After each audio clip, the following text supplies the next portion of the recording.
भैया आज तो ऐसा लग रहा मानो पूरा बुंदेलखंड बांदा में आ गया हो। जहां तक नजर जा रही वहां तक केवल बागेश्वर धाम के पागल ही पागल दिखाई दे रहे। हमको पुलिस वाले दूसरे रोड से लेकर आए, इसलिए आने में हमको देरी हो गई। I am very very not sorry. हाँ, क्योंकि हमारी गलती नहीं है। इस तरफ पूरा जाम था, रोड पे लोग खड़े हैं, 3 जगह बैरिकेडिंग लगाए गए हैं क्योंकि यहां बहुत भीड़ हो गई है। पर भैया ये बुंदेलखंड वालों का प्यार, बांदा, हमीरपुर, अतर्रा, करतल, नरेनी, चित्रकूट, महोबा, इस बुंदेलखंड का प्रेम हम कभी चुका नहीं पाएंगे। बुंदेलखंड वालों, हम फिर बांदा आएंगे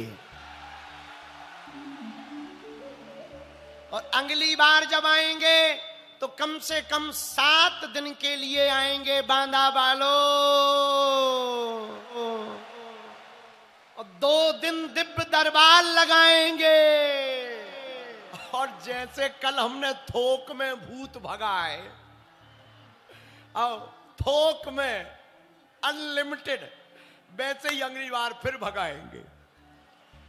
पर भैया बांदा के इस महासमुद्र आस्था के महाकुंभ को देखकर लग रहा हिंदू जाग रहा है। किसी कथा में लाखों लाखों लोगों के पहुंचने का मतलब है। भैया एक बात हम दावे से कह रहे, जो जो कथा में आए हैं, जो जो नारियल लाए हैं और हनुमान चालीसा का 5 दिन की कथा का टोटका करेंगे, हम वचन देकर कह रहे उनके कथा पंडाल से ही काम सफल होंगे। दोनों हाथ उठाकर जोरदार ताली बजाओ भैया। पूरे बांदा जिले को साधुवाद, संपूर्ण बुंदेलखंड वालों को साधुवाद। और बांदा वालों, तुम चिंता मत करो, हम तुम्हें 2 वचन दे रहे। एक, जब तक भारत हिंदू राष्ट्र नहीं हो जाएगा तब तक हम चुप नहीं बैठेंगे।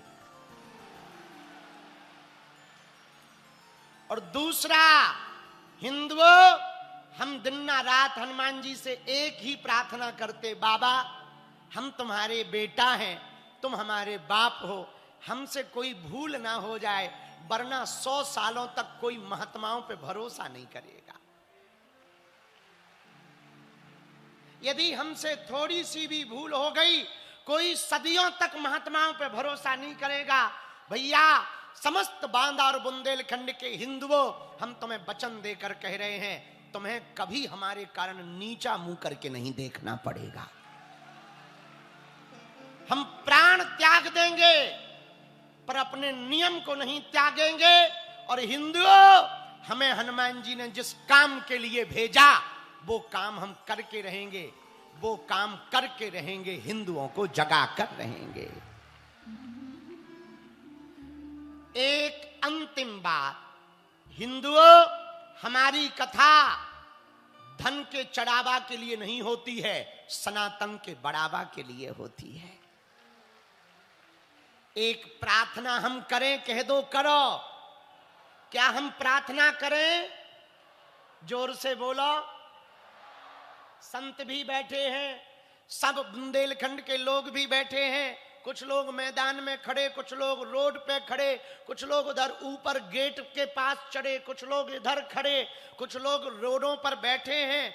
एलईडी स्क्रीनों पे 1-1 किलोमीटर दूर कथा सुन रहे। संपूर्ण यूपी वालों, बुंदेलखंड वालों, उत्तर प्रदेश के बांदा, हमीरपुर, कानपुर, जहां जहां से आए हुए सभी बागेश्वर परिवार के लोग हैं। भैया इस साल हम गुरु जी की कृपा से फिर से 7वें वर्ष में 300 बेटियों का 15 फरवरी को कन्या विवाह करवा रहे। सब परिवार सहित हमारो निमंत्रण स्वीकार कर लो।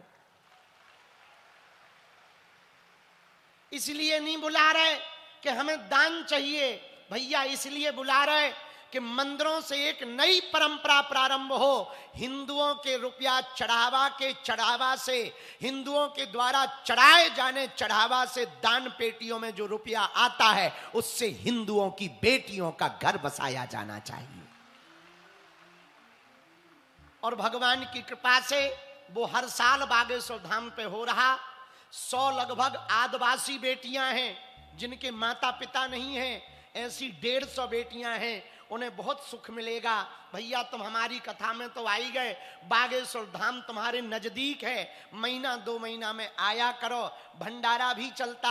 हम एक वचन दे रहे, यदि हिंदू हो तुम हनुमान जी के चरण पकड़ लोगे तो तुम्हें ना चादर चढ़ाने की जरूरत पड़ेगी, ना हलिउल्लाह वालों के पास जाने की जरूरत पड़ेगी। हरे हरे महा। बागेश्वर धाम कौन कौन आ रहा है? Very very thank you. अब आज की कथा प्रारंभ करते हैं, क्योंकि आज और कल हम हैं, कल 2 बजे यहां से फुर्र उड़ जाएंगे और फिर से बांदा फिर कभी आएंगे। बालाजी महाराज के कृपा पात्र बागेश्वर धाम पीठाधीश्वर परम पूज्य धीरेन्द्र कृष्ण शास्त्री जी महाराज का पावन संकल्प। मध्य प्रदेश में छतरपुर के ग्राम गढ़ा में बनेगा विश्व स्तरीय कैंसर अस्पताल एवं रिसर्च सेंटर, जिसकी आधारशिला देश के यशस्वी प्रधानमंत्री नरेंद्र मोदी जी के कर कमलों से रखी जा चुकी है। 200 करोड़ रुपए की लागत वाले 100 बेड के इस अस्पताल में गरीबों का होगा मुफ्त इलाज। ये बहुत बड़ा अवसर है, बहुत बड़ा काम है। संकल्प बड़ा हो, संतों के आशीर्वाद हो, प्रभु की कृपा हो तो समय सीमा में सब पूर्ण होता है। हमारे प्रियजनों, बागेश्वर धाम पूरे भारत के लोगों, अभी तक अस्पतालों में मंदिर थे, अब मंदिर में अस्पताल होगा। कैंसर हॉस्पिटल निर्माण हेतु सहयोग देकर पुण्य के भागी बने।